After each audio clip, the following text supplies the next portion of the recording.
Assalamualaikum warahmatullahi wabarakatuh. Alhamdulillah, pada kesempatan kali ini kami dari kelompok 2 dapat menyelesaikan tugas dari dosen mata kuliah Sosiologi Pendidikan.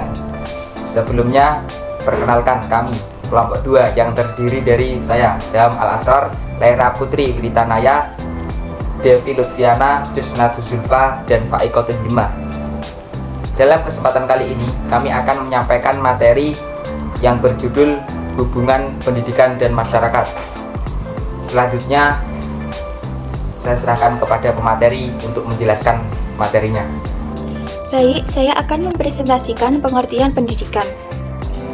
Secara umum, pendidikan adalah usaha membina kepribadian manusia, baik di bagian rohani atau bagian jasmani. Ada juga beberapa para ahli mengartikan pendidikan itu adalah suatu proses pengubahan sikap dan tingkah laku seseorang atau kelompok orang dalam mendewasakan melalui pengajaran dan latihan. Ki Hajar Dewantoro sebagai Bapak Pendidikan Nasional Indonesia mengatakan pendidikan merupakan tuntutan di dalam hidup tumbuhnya anak-anak. Adapun maksud dari pendidikan yaitu menuntun segala kodrat yang ada pada anak-anak agar mereka dapat mencapai keselamatan dan kebahagiaan. Notut Mojo, kalau pendidikan formal dalam suatu organisasi merupakan suatu proses pengembangan kemampuan ke arah yang diinginkan oleh organisasi yang bersangkutan. Baik, saya Devi Lutfiana akan membacakan bagian B, yaitu stratifikasi sosial. Stratifikasi sosial adalah pembedaan atau pengelompokan para anggota masyarakat secara vertikal. 1. Pengertian stratifikasi menurut Pritim Sorokin adalah perbedaan penduduk atau masyarakat ke dalam lapisan-lapisan kelas secara bertingkat. Stratifikasi sosial menurut Max Weber adalah stratifikasi sosial sebagai penggolongan orang-orang yang termasuk dalam suatu sistem sosial tertentu ke dalam lapisan hierarki menurut dimensi kekuasaan, privilege, dan prestige. 2. Dasar-dasar pembentukan pelapisan sosial. Proses terbentuknya stratifikasi sosial terjadi melalui dua cara. 1. Terjadi secara alamiah, selaras dengan pertumbuhan masyarakat. Kedua, terjadi secara disengaja atau direncanakan manusia. Ukuran kriteria yang menonjol atau dominan sebagai dasar pembentukan pelapisan sosial adalah sebagai berikut. A. Ukuran kekayaan. Ukuran kekayaan adalah kepemilikan harta benda seseorang dilihat dari jumlah materi saja.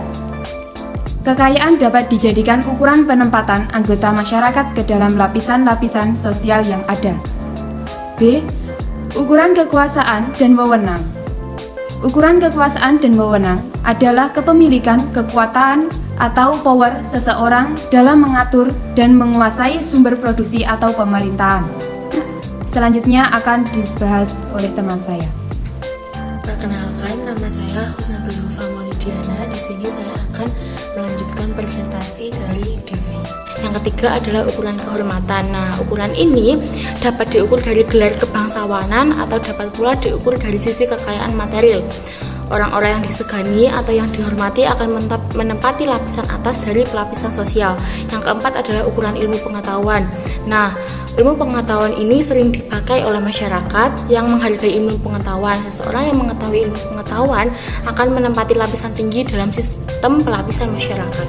Jenis penggolongan sosial. Yang pertama adalah penggolongan usia atau age stratification, yang kedua adalah penggolongan jenis kelamin, yang ketiga adalah penggolongan agama, yang keempat adalah penggolongan etnis, yang kelima adalah penggolongan ras.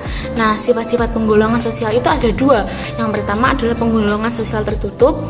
Penggolongan sosial tertutup merupakan bentuk penggolongan yang setiap anggota dari stratanya sukar melakukan mobilitas vertikal. Yang kedua adalah penggolongan sosial terbuka. Penggolongan sosial terbuka adalah bentuk penggolongan sosial yang memiliki sifat dinamis dan memiliki kemungkinan mobilitas yang sangat besar. Perkenalkan, nama saya Faikotul Himah. Saya akan menjelaskan poin C. C. Penggolongan masyarakat. Cara-cara masyarakat. 1. Metode objektif. Dengan metode ini, stratifikasi sosial ditentukan dengan penilaian objektif terhadap jumlah pendapatan, lama atau tinggi pendidikan, dan jenis pendidikan. 2. Metode subjektif. Dalam metode ini, golongan sosial dirumuskan menurut pandangan anggota masyarakat memiliki dirinya dalam kedudukan masyarakat itu. 3. Metode reputasi. Dalam metode ini dirumuskan menurut bagian anggota masyarakat menempatkan masing-masing dalam stratifikasi masyarakat itu. Kami dari kelompok 2 mengucapkan terima kasih banyak atas perhatiannya dan mohon maaf bila banyak kekurangan. Wabillahi taufik wal hidayah, waridho wal inayah. Wassalamualaikum warahmatullahi wabarakatuh.